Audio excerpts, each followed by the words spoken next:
Tinang ne Comando FFDTL se reforma veteranos ativo hamutuk na yung alunulo resing tambah sira na idade to ona. Chefe Estado Maior General FFDTL, Tenente General Domingos Raul Falo Ratelai afirma, Comando Valentil Força Defesa Timor-Leste se reforma veterano ativo sira hamutuk na yung alunulo resing.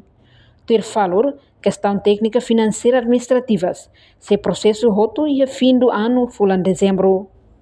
Portanto, reforma idane, hanesan passagem reforma, se reforma desmobilizado, idane baseia ba uluk veteranos serane be halafuno, mas be ida agora reforma ne passagem de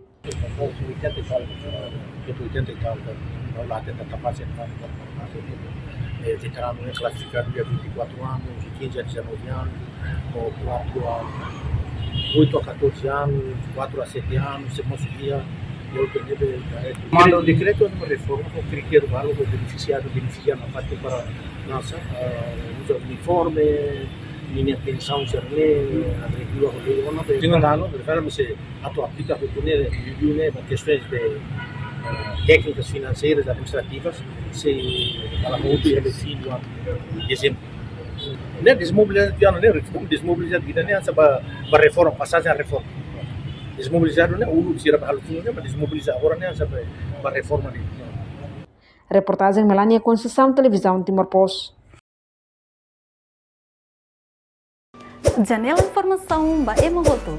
Atua tem informação atual dia Clio. Kita haluha. Haneham botão subscribe, like. Halo comentário no fahe tutang ba media sosial hotu.